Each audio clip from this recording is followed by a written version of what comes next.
Hi folks, whenever you hear that merry sound of jingling bells or see that colorful swirl of bright lights, it can only mean one thing. Yes, you've had some kind of minor stroke and should consult a specialist. Or it could really mean it's time for our primetime holiday spectacular.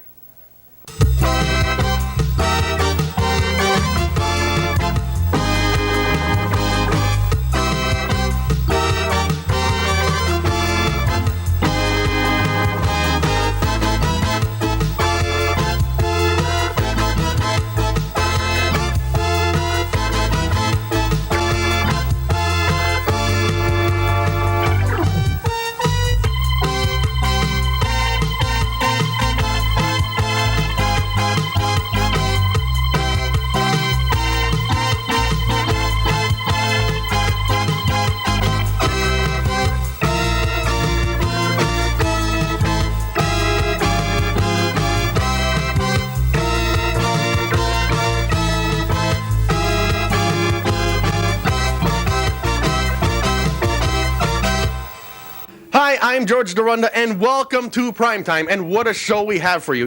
We are right in the middle of the holiday season, like I need to tell you people that, and here at Primetime, we try to do something extra special, something filled with all the love, warmth, and sentiment that I'm capable of faking for 30 minutes at one stretch. But we really do have a good show for you. We're here at the Ingleside Christmas House, and coming up on the big show, we have the Chicopee High School Chorus. We'll be watching them make chocolate Santas at HEBERTS Candy Factory, and we have Chip Childs, who will be showing us some of today's Christmas toys. But let's get the Power Pack show underway. Yes, it's a song that I wrote, and here we go with the Entertainers and An Old-Fashioned Christmas.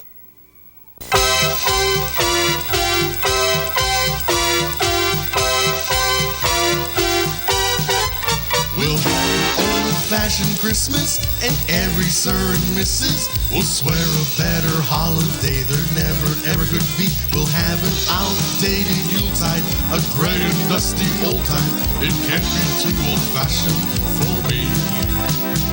A chocolate Santa with the face half eaten will make a perfect centerpiece next to the pumpkin pie. We'll bring back ancient customs that have gone way out of style. The older folks will smile, or at least they'll give a try. When the clock strikes midnight, we'll eat our Christmas supper. And if the food is fattening, then we'll shout and cry hooray, because we all have voted we'd rather be outmoded on this old-fashioned Christmas day.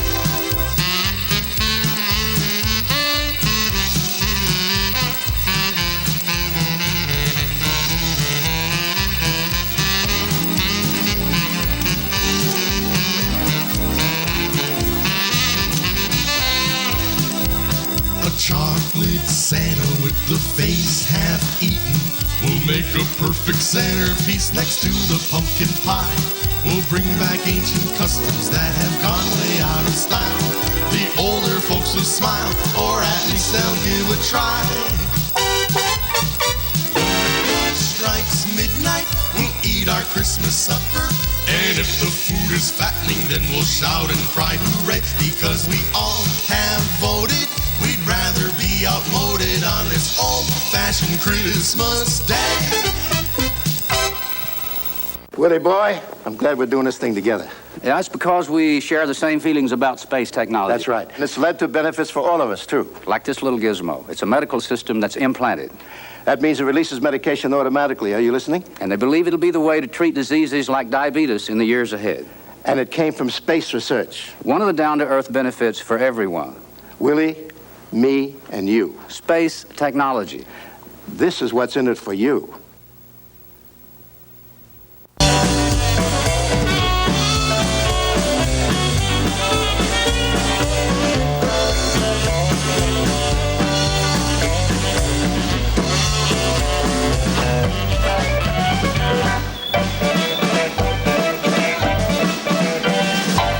Well, as the song goes, a chocolate Santa with the face half eaten. Well, I'm here at a place that makes more chocolate Santas than even I could eat. And I guess she's called the First Lady of Chocolate. She is Jeannie Hebert. Jeannie, welcome to Primetime. Thank you very much. And this is Hebert's candy outlet and factory. Well, this is our mansion. Your main mansion. The mansion. The Yes, mansion. This right. is the original mansion. This is the original mansion. It was an original mansion. It still is a mansion, but now it's a candy mansion. And you started many years ago. You Yes, are 1917. We're in our third generation of candy makers. My husband's grandfather, who started it in 1917 with a very small purchase of, I believe, $11. He bought a kettle, a thermometer, a marble slab, and started out of his house with some of his own recipes, which we still utilize today. And that's for how it all began. $11 he started this whole operation. That's right. Now here we're going to be looking at some of your operation, and you don't just make chocolate Santas, you actually have a wide variety of chocolate goodies. That is correct. We have quite a variety. We can please any sweet tooth. We have box chocolates right down to little chocolate pops. And this is the largest chocolate Santa that I've ever seen. What is it? Must weigh about 50 pounds, right? Well, it weighs a little over 5 pounds. But if you had to eat the whole thing, I think you would believe you ate 50 pounds. Well, I don't think I'll be trying. Not today, anyway. So what's next on the agenda? Where should we start our tour of the Hebert Candy Factory? Well, I think that it might be advantageous for us to see how Santa was made and where he's made and just who makes them, and see the hands that are really in the chocolate. This is handmade chocolate. It is. Everything is handmade, family, quality control. So as we could say, completely touched by human hands. That's right. So what department are we in now? I see these nice baskets here, and the ladies are busy here assembling. They certainly are. This is called the loft. This is our novelty department. And as you can see, everything here is handmade.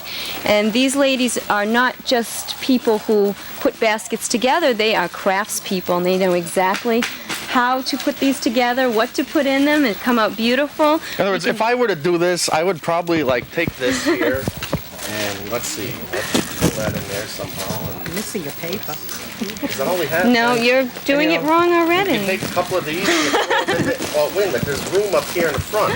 Well, that really wouldn't be the quality that we would be. So Heberts would never do anything like this. No, we wouldn't stand for that sort of thing, I'm afraid. It has to be just right. I'm out of a job already. Just what our customers want is what we do, and they want the best. So we make sure that everything is And this done one's almost perfectly. finished over here. Yes, it is. Millie's almost done over here. You're Millie, I'm Millie, yes. and you assemble these baskets. I do. You ever take a taste? Oh, yes, they Once- allow us to. Once in a while, They you allow take us it. once in a while. Very good candy. It's delicious. And this is what they're supposed to look like. Yeah. So certainly my tactics wouldn't be acceptable here. No, I'm afraid. I would have to go into a training Yes, period, correct? I think so. Quite a training period. Well, I eat chocolates. Or but- maybe even another department. Can I be in the tasting? Do you have a tasting department? We have quality control. I don't think we have an opening there, though. We always have more people that want to do that than we have openings. Well, if there's ever an opening. And where are we now? I see these ladies. This does look like Lucille Ball. It does. It really does. This is the packing belt. And today we're packing a 2-pound fancy assortment, and they're putting the top layer on. And you can see everyone is assigned their own flavors of chocolates. And so many of each flavor That's goes right. in. Goes into the box. They all know the pattern. Once Everyone- again, everything is completely touched by human hands. Yes, it is. Almost. Yes, well, they use finger cots, but we do everything by hand. Everything is still packed by hand, individually. Would you like to try a sample? Why, certainly. I've never been one to refuse chocolate. Okay. All right, these were just made this morning. These are called coconut dainties, and they're just Fresh, out of this world. fresh Well, coconut everything dainties. is fresh, but these are super fresh. Fresh coconut dainties. So what do you think? Nothing in the world like them. Sure you don't have to have another sample to make sure. I might have to. Just to be sure. Coconut dainty. I'm ready. Well, this looks like we're tasting vanilla or chocolate soup. Okay, what they're doing here is they're making chocolate fudge and panucci fudge, and the other kettle is This is what fudge really looks like. Yes, this is before- real fudge, real pure ingredients, real sugar, real butter, real cream, no preservatives. This is how you really make fudge. It's not like the countertop fudge you make at home. No, And no. what is it, 30 minutes from Oh, package yeah. to plate? Well, that's not something that we would want to put our name on. But you can see our thermometer here, it's getting up there. When it gets to 231, then Michael is going to be putting the chocolate in. Barry here is working on the batch to keep it consistent. They know what they're doing. They're experts at this. Mike can tell you more about that if you have questions. Well, Mike, when you're making fudge, it all starts out as white fudge, and then you add chocolate. Well, the basic ingredients are the sugar, corn syrup, and salt, and 7 quarts of cream. 7 quarts of cream. Yeah. And then we mix it up, cook it up. That's what it's doing right now. We're going to cook it up to 232, and then we're going to be adding chocolate liquor in. And that's what makes the chocolate fudge. Now, how much, out of like all this mixture with 6 quarts of cream, how much fudge will this yield? Let's see, approximately about 50 pounds. 50 pounds of fudge. These are those little wafers that people buy in the stores and they think that they're making chocolate pops, and what it is, it's chocolate flavored vegetable shortening. That's why if you eat those homemade pops, it coats your mouth, because it really isn't chocolate at all. It really isn't real chocolate, but No, this it's not. is real chocolate. Yep, when we go further down, you'll see that. And I see Marguerite does many jobs Yes, here. Marguerite really knows her stuff. I don't know what we'd do without Marguerite. As you can see, this is real chocolate. It's gone down on a tempering unit, which has put a real chocolate bottom on the fudge piece, moves further down the belt, and then goes into the part of the machine which is called the enrober, because it enrobes the piece in chocolate. You can see it coming out here. And Beverly is putting on the fancy string. She's a stringer today. And you can see these are the lines that are made with dark chocolate to make the piece just more of a fancy piece. So this is both light and dark chocolate. It's white chocolate and dark chocolate, yes. And as you can see, it's moving down the belt and then goes into the part of the machine that's called the cooling tunnel. Because this is fine chocolate, it has to be tempered and cooled properly. And the cooling tunnel keeps it at a constant temperature so that we get the natural shine from the cocoa butter and it sets up just right. Now this is the end of the cooling tunnel. That's right. Gee, I'm getting good at this. I could open up my own chocolate factory. Oh, I don't know about that, but you're getting pretty good at it. Yes, this is when the chocolate is set up properly. It comes out of the cooling tunnel, and these lovely ladies take off the product, pack the boxes, and then they're put on a skid and moved over to the packing room to be put into the prospective product boxes. Well, Jeannie, I've been waiting all day. It's fine. We saw all the other segments of the operation. That's but right. I'm waiting for the chocolate Santa. Well, here we are. This is where we make the chocolate Santas. Michelle Hebert is in charge of our chocolate molding department, and as you can see now, she's making a chocolate Santa even as we speak. Well, Michelle, this is what a chocolate Santa originally comes out like. That's the end result. That's the This end is the result. beginning. It starts out with this mold. First we need the mold, and it's the 2 separate halves, and what I'm doing now is clipping it together, and I take it over here to the tank, and I just slowly fill it. Don't want to go too fast because then that'll form air bubbles, and you really don't want to get air bubbles. So you just pour it in very slow. Slowly roll it around. I'm making the first shell. It's actually just a shell that I'm going to make. And then all this will be dumped out into the tank. And I'll put this in the cold room, where it's cooled for about 5 minutes. And then I'll add another coating like this. Now I dump the excess out. I'll fill them a second time and dump the excess chocolate out. And then I'll sit them right on top of that. And that's what makes the bottom. That's what makes the bottom. Just like, and then the bottom just snaps away. So then he's completely sealed. And what are these called? Santa remnants?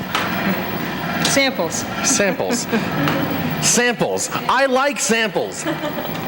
Well, Jeannie, what a day we've had here That's at your right. fine establishment. Some of the finest chocolate we've seen. I finally got to see my chocolate Santas being made. Yeah, it was worth the wait, wasn't it? That's been my dream. And we saw fudge and dreams do come true. I can't even. You didn't count. even see everything. There's too much to see, too much to put into one show.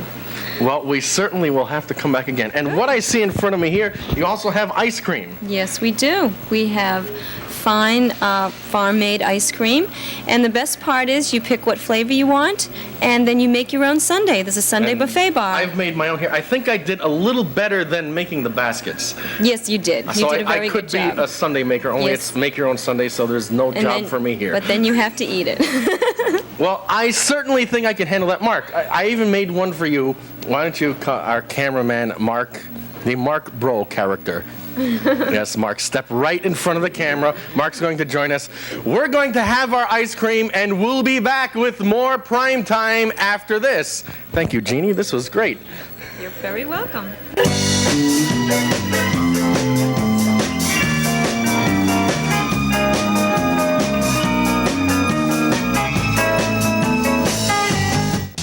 You gotta think about it before you turn the key. Think before you sit in the driver's seat. Gotta use caution. You gotta use caution. You gotta use caution. Don't drink and drive, y'all. You know what I'm saying? Caution. You gotta use caution. You gotta use caution. Just drinking and driving ain't gonna work. You know what I mean? Think, please.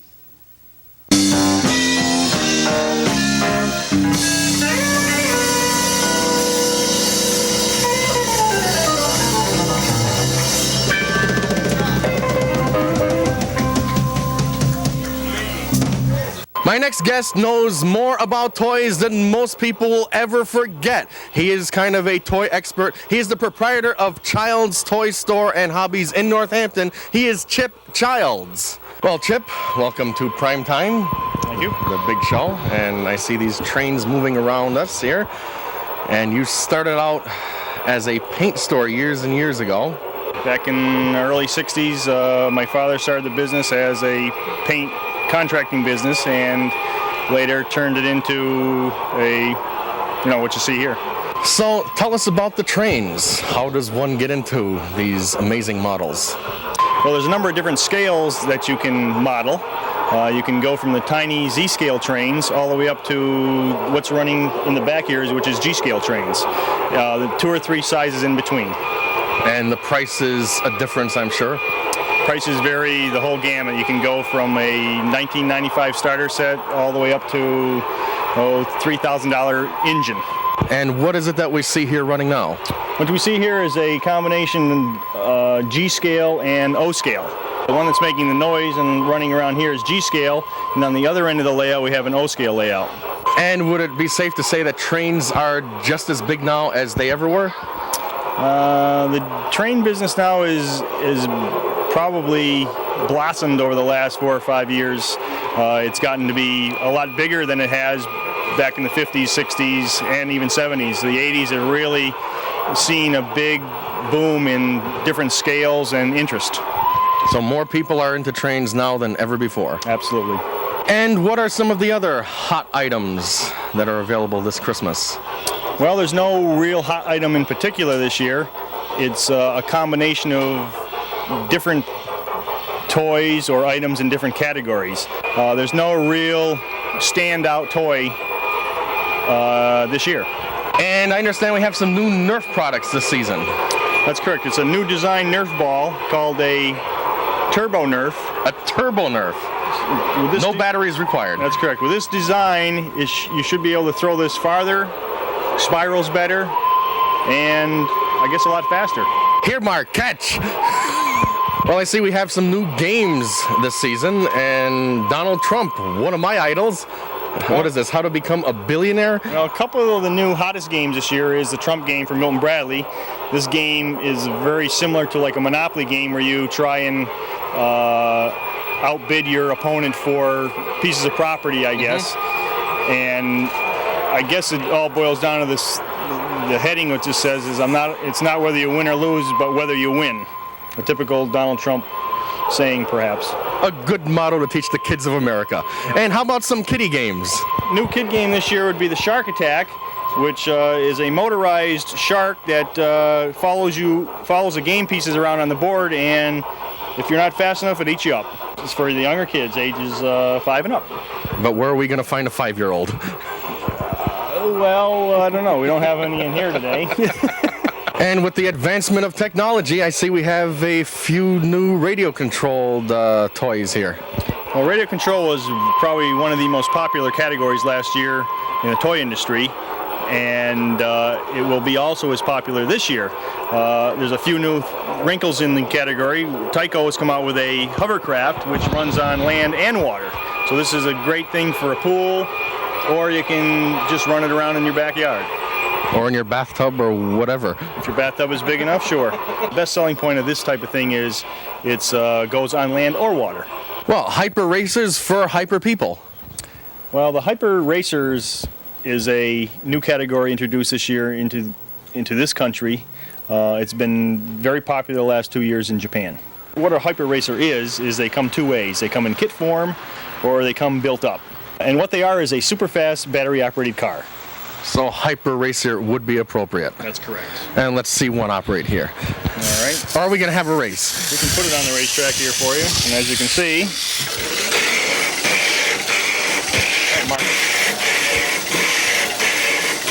well, Chip, let's show the folks a reason why I never got married. okay. And what is this here? This is a new doll by Tyco called Oopsie Daisy Doll. What she does is she crawls, falls, and then cries. Just like a real Like kid. that. Gets right back up again. Quiet. See, she listens though, unlike real kids. And I see here something that looks like a pretty indestructible dollhouse. New dollhouse by Little Tykes this year.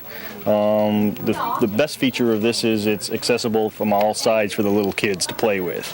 It also comes with all kinds of little accessories, which are the exact miniature reproduction of what Little Tykes makes in their real toys. Probably a complete sellout before Christmas. Really? We just can't get enough of them. Well, Chip, Barbie, I understand, is some 30 years old. I remember when I was a kid, all the young girls were playing with their little Barbie dolls. Things have changed. Well, Barbie's become more and more popular in the last few years. The category's really taken off. They've come out with a lot of limited edition type of items. More collectibles? A lot of collectibles. They've come out with, the last couple of years, a holiday Barbie, which is very, very hard to find. A holiday Barbie? Yes. Limited edition 1988-89 signature type of Barbie doll that has a fancy clothes and very limited. They also have a number of new things out in Barbie, including the UNICEF Barbie, which comes in a variety of different countries.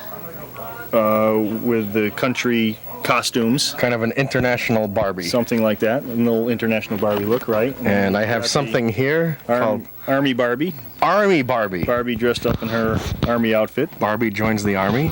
And wait a minute, what kind of... Well, she's 30 years old now. And is this Barbie when she's 70? That's... Let's hope not. What is this creature? This is a troll. Not connected with the Barbie line at all, Not but at all. This just caught my attention here. These trolls were very popular in the 60s, starting to come back a little. Well, Chip, the Batman series certainly has been popular. I see Batman has been sold out already, and all we have left is Robin. Bat category is very hot this year. Bat figures, Batmobiles, Bat capes, Bat cars, anything in Batman was hot. Well, Chip, I want to thank you for having us here and for appearing on Prime Time and showing us all of the Christmas toys for this coming year. Well, you're entirely welcome, and thanks for coming. And hopefully some of our viewers have some ideas for Christmas gifts, or hope we can help them. Okay, thanks. Thanks again, and we'll be back with more Prime Time after this.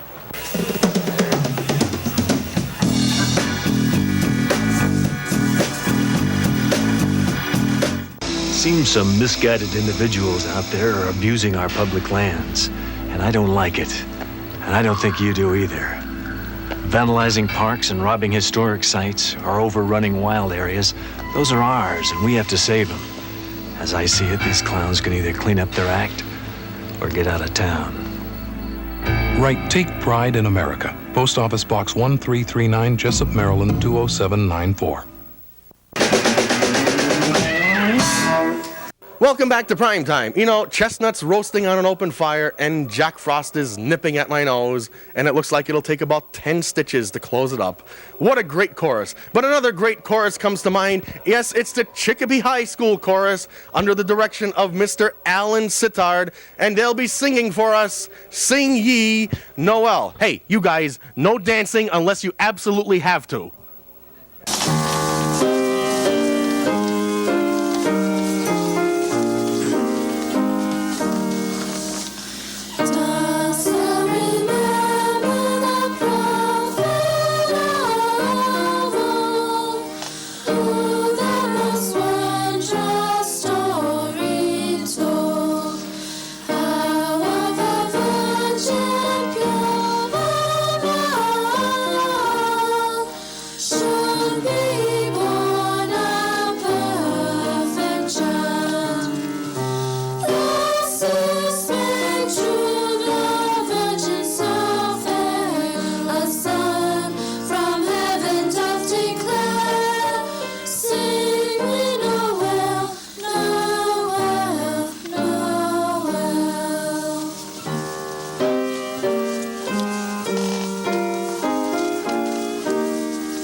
Yes, sounded great. Alan Sittard and the Chicopee High School Chorus.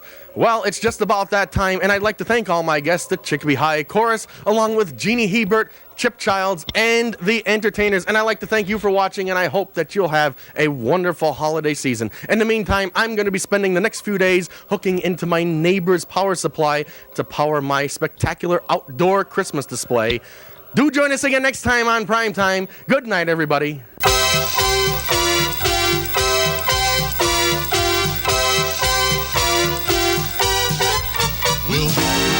Old-fashioned Christmas, and every sir and missus will swear a better holiday there never ever could be. We'll have an outdated Yuletide, a gray and dusty old time. It can't be too old-fashioned for me.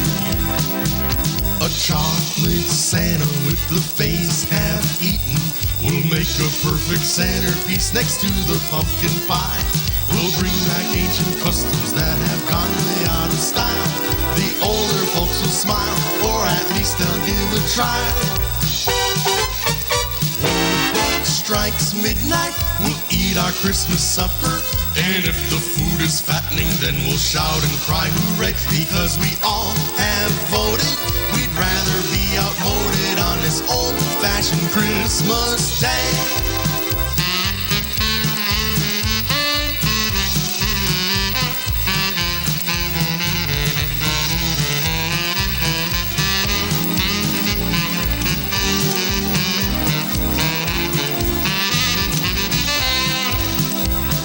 Chocolate Santa with the face half eaten will make a perfect centerpiece next to the pumpkin pie.